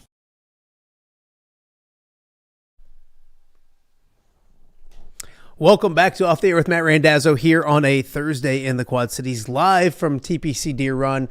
Getting a little comfortable out here in Andrew Lehman's office. OTA will be here on Friday, tomorrow as well, with another full show. So excited about being here at the John Deere Classic this weekend. We'll have some videos, some live updates on the YouTube channel as well, and on Twitter, or X. So keep it locked here for that. And then we'll have a full recap of everything on Monday. We'll catch up hopefully with Andrew Lehman. Talk about Birdies for Charity, and we're lining up Zach Johnson hopefully for next week. We're going to try to get him on next week. He's been super busy the way he's been playing and all that kind of stuff. Hopefully, he's probably going to win the thing, and then we won't be able to talk to him, but we'll catch up with him eventually soon on Off the Air with Matt Randazzo. Excited about that. We'll get you a quick update of the leaderboard. We mentioned Doug Gim is at 9 under. David Lipsky is at 8 under. They're through 16 and 17 respectively. Siwoo Kim is at 7 under through 15, so he's got 3 holes left. Austin Eckroat is at 7 under. He's through 14 holes. Max Homa, who came past here with a huge crowd, birdie 2 right outside of the Stonehouse right here. He's at 7 under, 13 holes in, so he's playing great. Denny McCarthy, 6 under through 17. Michael Kim, 6 under through 14. So a really good leaderboard right now at the John Deere Classic, which is always exciting and always fun here at the JDC. Well, yesterday was Pro-Am Day here at the John Deere Classic. Some great stories. One of those great stories was Carter Henning, a young man from Comanche, 15 years old, recently had to have his leg amputated. Really good golfer. Came out here. He golfed with Zach Johnson and Dylan Fratelli. We're going to catch up with him tomorrow on the show. But another big storyline yesterday were the football players that were here to play. Riley Moss played, of course, former cornerback at Iowa, and currently with the Denver Broncos. And then TJ Hockenson, former tight end at Iowa, one of the great tight ends that's come out of the University of Iowa, drafted by mighty Detroit Lions, and now playing for the Vikings. So we chased down, I haven't done much chasing this week, but we chased down TJ Hockenson after his round to talk about that, the football season coming up, Iowa football, and his new quarterback, J.J. McCarthy. So take a listen to TJ Hockenson after his round yesterday right here at the John Deere Classic. So being out there, and how's the golf game compared to the football game and all those kind of good things? Definitely better at football than this, for sure. But it's fun to be out here, fun to see these pros do their thing, and just to be out here with John Deere, it's a great event, and see all the fans out here too is a blast. So, how much are you learning from the pros? Are they talking to you? Is your golf game better after a day on the course with some professionals? I don't know if I can say that or not. They're definitely teaching us some stuff, but it doesn't always translate the way you want it to. So, but it's so much fun to watch them do their thing, and the amount of stuff they can do with the golf ball is incredible. So, how are you feeling now, coming back from last year? Feel great. Yeah, it's awesome to have a full off season, and be able to train and do the stuff that I do. So, I'm looking forward to getting back into it and getting back in the grind. How the Vikings gonna be? Yeah, I think we're gonna be great. It's gonna be a fun year. We got a lot of potential. You just gotta bring that to the field and win some games. So that's the plan. You mentioned that potential. That quarterback is new. What have you seen from JJ? What do you expect from him and getting going with a new quarterback this year? Oh, I'm stoked about JJ. He's an awesome guy. Has a great work ethic, and just excited to see him out there spin it. He's coming down here in the next few days, and so we'll throw with him one time before camp, and excited to just get rolling with him and watch him grow throughout the year. How's that brotherhood of Iowa tight ends going? It's fantastic, yeah. I work out with George all the time. I basically see him every day, and Noah and has had a lot of success in this league, and then obviously Laporta too. So it's great to see the Iowa guys succeed in the league, and obviously we're all pretty tight knit. So. Were you at tight end U last weekend? Yeah, I was there. How was that? Yeah, it was a blast. The event keeps growing. I think every year, there's more and more tight ends. So we're having a lot of fun with it, and it just continues to to expand and get better. And get Taylor Swift concerts too. Yeah, that wasn't too bad, huh? we got to see her sing "Shake It Off." So yeah, that was an experience I think my wife will never forget. TJ, how much do you, obviously, as a Hawkeye, former Hawkeye, follow the program still, and you got to be impressed with just the coaches and what they continue to do at the University of Iowa. I know it's a big part of who you've become, not just as a football player, but as a human being. Yeah, the University of Iowa did, more to my career than, anything. I think I relate everything back to my experience there and my experience with Coach Ferentz and Brian and all those guys, really helped me get ready for the league and get prepared for that, and to watch them continue to succeed year after year has been a lot of fun to watch. And I still follow it, still follow the guys that come out, and it's really cool to continue to see, even with the rule changes and everything, to see them develop players and bring them to the league. How fun is it to see the Hawkeyes fans out here? It's great, yeah. I haven't been back to Iowa in an event like this in a long time, so it's awesome to see the Tiger Hawk around, the golf course. And I'm signing golf balls for the first time, I think, in my life, which is a little more difficult than a football. So it's fun. Great to see the fans, and there's a lot of Vikings fans, a lot of Hawkeye fans out here. So a lot of fun. TJ, can you tell us about quickly your game as a golfer? Like, I don't want to. You were very modest, but what's the good things? What do you do well? Yeah, I'm sure you got to hit the ball pretty hard. Yeah, right? I can hit it off the tee really well. That's about it. Do you know where it's going though when you do it, or? Normally, but on this last hole, I don't think I knew exactly where it was going. I was trying to pound it, so it's a lot of fun to be out here again. Like, my golf game is not great, so we played well today, though. I think. We're up there on the top of the leaderboard or somewhere near it. So, so we'll go into the clubhouse and hang out with the guys. Last one, any competition with Riley on how his team does compared to your team? Is there anything like that going on? Oh, for sure. Yeah, no, we were talking last night, so we'll see what happens. I think he just teed off an hour ago, so I'm sure he's just beginning. You can go heckle him. I will. There you go. Thanks, TJ.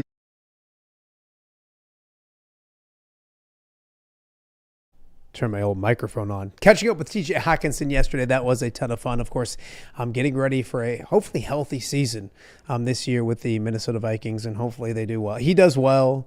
They get swept by the Lions, all that kind of stuff. But great to catch up with TJ Hockenson as well. One last time out. When we get back, we will check out the updated leaderboard. We'll get you your pairings for this afternoon, and some big news at the University of Iowa involving student seating. That and much more. You're watching Off the Air with Matt Randazzo, live from the John Deere Classic on a Thursday right here in the Quad Cities. All right, be honest. Are you craving Hungry Hobo again? You know, that fresh sliced meat piled high on those amazing sandwiches, hot off the grill chicken and steak with all those delicious toppings, the biggest and best selection of baked potatoes, or simply some waffle fries dipped in cheese. Well, now that Quad City favorite is even easier to get. Download the Hungry Hobo app today. Order ahead, skip the line, and earn rewards all at the same time. There's Double Points Monday and exclusive specials as well. With 12 locations in the Quad City area, it's Hungry Hobo. Now even easier to find, but still hard to resist. Rafferty Funeral Home, dedicated to serving families in the Quad Cities since 2007. Hi, welcome. Yeah, come on in. An experienced staff plans each service to reflect the unique life and legacy of your loved one. Rafferty Funeral Home is proud to serve our community with dignity, respect, and compassion, helping you to celebrate your traditions and lasting memories no matter your faith, culture, or budget. Rafferty Funeral Home in Moline. Call today to discuss prearrangements.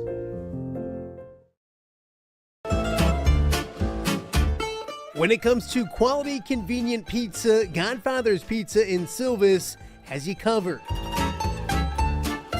Featuring a beautiful dine-in area, delivery, and a carry-out window. Godfather's Pizza is that pizza you grew up with, not a convenience store. You see, at Godfather's Pizza, the dough is made fresh daily. That mozzarella cheese is shredded fresh and never frozen. And those toppings are abundantly piled high, each and every time. Locally owned and operated since 2010, Godfathers is a huge supporter of local athletes right here in the Quad Cities. So come on by and check them out at 1211 Avenue of the Cities in Silvis. Order online at godfathers.com and reunite with that same delicious pizza you grew up with. Welcome back to Off the Air with Matt Randazzo right here on a Thursday in the Quad Cities, live from the John Deere Classic here at the Stone House. Andrew Lehman, Tournamenrt Director, his office allowing me to crash it for the week. It's been a ton of fun so far. I do got to mention, you just saw the Godfathers ad. We had fantastic food last night. Myself and Tom Kakert went over with Bailey Turner and Steve Rowe, both from the University of Iowa. And had dinner, and the pizza was amazing. The cheese sticks were awesome. The owner, Andy Furman, came over and joined us as well. One of the best individuals you will ever meet. So I would highly encourage and suggest that if you are heading out to the John Deere Classic and you need to get some food on the way there, on the way back, get some lunch before you come out, tomorrow or throughout the weekend, or when you're leaving, you want to grab pizza before you head home. Godfathers, they have a pickup window. It's easy to do. When you're going out to the car, call them. It's so close to here out at TPC Deer Run. Call them, put your order in. You don't even got to get out of the car. Roll through, get a pizza, and enjoy, because it's been a ton of fun. And also, speaking of fantastic sponsors, Kevin Rafferty, who's been a tournament chair out here. He's on the board. He's been running around. He just stopped in as well. He's going to give me a lift up to the media center here in a little bit so I can eat. So fantastic people. Love seeing the great people involved with the John Deere Classic, and some great people that have helped me out along the way when it comes to Off the Air with Matt Randazzo. So I'm good to see a lot of great people here at the JDC. Updated leaderboard real fast. Doug Gim is now 9 under through 16, so he's playing extremely well. He's got 7 birdies, 1 eagle, bogey-free round, so he's playing well. Has never won on the PGA Tour. Alone in second at 8 under is David Lipsky. He has also never won on the PGA Tour. He's at 8 under right now through 17, playing his last hole as he gets ready to come off the course. Michael Kim, 7 under par through 15. Garrick Higo is also 7 under through 14 as well. Max Homa, 7 under through 14. Denny McCarthy, 6 under through 17. So Siwoo Kim down a stroke since the last time we chatted about the leaderboard. He's at 6 under as well. So what does that all mean? It means that the leaderboard here for day 1 of the John Deere Classic looking really, really good. Ricky Fowler got off to a slow start. He turned things around. He eagled outside the door here. I heard the roar on 2. He had a birdie on 3. He was 3 under last I checked. I should check real fast before we let you guys go for the day. He is at, Ricky, where you at, buddy? You always what I like to do is start from the bottom and go up, hoping that he didn't go back to 2 under. Well, we're in the 3 unders. He's at 4 under par through 14.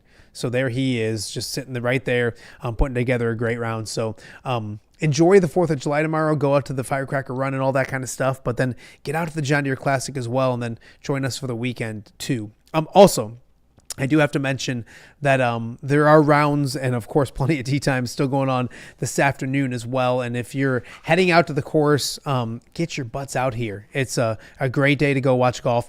The morning or the afternoon tee times, Davis Thompson, 12:49. His group is Lucas Glover, Jason Day, and Davis Thompson. Aldrich Potgieter, and we mentioned, Craig DeVrieze mentioned, can absolutely bomb it. He's off a 1 at 1 o'clock with Ben Griffin and Michael Thornbjornson. A lot of people will be watching that one. And then right after them at 1:11 is Zach Johnson's group with Brian Campbell and Joe Highsmith as well. So those are just some of the great golfers that are out here at TPC this afternoon. So get out here and enjoy it. A funny story about today that I've talked about, Matt Kuchar, who was 3 under, maybe 4 under, came rolling in the Stone House. Took a little detour off of 2, used the facility, and then got up to 3, and he was doing well. So I like to think that was his good luck charm. I'm looking to see, he was at 3 under, and hopefully he's not in the 3s. So let's go find him in the 4s. This is great live stuff. I can't find him, of course. Anyways, 4 under. So through 14 as well. So he's doing well out on the course. So it's been fun out here. One news and note from the University of Iowa, just looking on X and seeing that they've kind of announced that the students will be moving closer to the court. Something about a platform or something being built in the south end of Carver Hawkeye. So they'll be closer to the court side. But I really love the fact that the new regime, the new coaching staff, the new era of what's going on is trying to improve the fan interest at Carver Hawkeye Arena. Of course, the attendance really down last year, and it's been in the past, and it has nothing. And yes, Iowa wasn't great last year; they had injuries, all that kind of stuff. But the product on the court has been good for years, and the attendance continues to dwindle. So I'm excited to see them address that. Maybe we'll catch up with Tom Kakert early next week and talk to him a little bit about those kind of things as well. So very interesting stuff at the University of Iowa and the John Deere Classic. So I want to thank everybody for watching. Really appreciate the feedback. I love that you guys are enjoying the shows and stuff out here. We're getting our footing. Even earlier today, I was like, do I do a show on Saturday and Sunday? But we're probably not going to do that. We're probably just going to get out and enjoy the golf a little bit. But we have one more great show tomorrow. I mentioned it a few times, but Decker Plane, if you're in Quad City, you probably know who Decker Plane is. But he's been a fixture out here at the John Deere Classic. He's on the board. He's been a tournament chair. He's Decker. So he's going to join us tomorrow to talk about I'm sure some amazing stories from the John Deere Classic. That's must-see stuff. Hoping to get Celia Palermo to come join us out here and chat with her as well. We mentioned Carter Henning playing in the Pro-Am yesterday. He'll be on the show tomorrow as well. That and much, much more. We're going to try some food from around the course and all that kind of stuff. So one more really fun show to get to. I want to thank my guest today, Andrew Lehman, for being on and let me be in the office, but really good stuff from him. Micaela Booth from Birdies for Charity, doing an amazing job. She was awesome as well. Greg DeVrieze is going to join us every single day to update us on what's going on the course itself from the media center. So thank you to Craig as well. And then thank you to TJ Hockenson for allowing us to chat with him yesterday after a hot round of golf in the Pro-Am. And then most importantly, also, I want to thank my fantastic sponsors. I mentioned most of them today throughout the day. Godfather's great dinner last night, great pizza. Go check them out when you're out here at the John Deere Classic. Kevin Rafferty Funeral Homes. Kevin's going to be my hero here in a second, and maybe not a second. I got a little more work to do, but get me up to the media center when I'm ready to go. Hungry Hobo, outstanding food. Go check them out. The Quad City Steamrollers, bye week right now. We had Steamroller Wednesday on Tuesday. They got a bye week, and then get out and check them out. They have 2 of their last 3 games at home, and then I guarantee you they're going to be at home for the playoffs. I know they're going to be, so go check them out. Snoop is the best. We're eating his chips and salsa here at the Stone House as we speak, which makes me more wanted, which is nice. And then a new sponsor, a new partnership with Mobile Party Experience. Really excited to kind of develop what we're going to do with MPX throughout the rest of the summer and mainly into the football season as well. But if you have a party, graduations are done, but anything over the summer, tailgate that you're looking to enhance, Mobile Party Experience is where it's at. So we thank all of our sponsors. Most importantly, we thank you for watching as well. That'll do it for today's Off the Air with Matt Randazzo. We'll be back with a Friday edition tomorrow, live from the John Deere Classic. We'll see you then.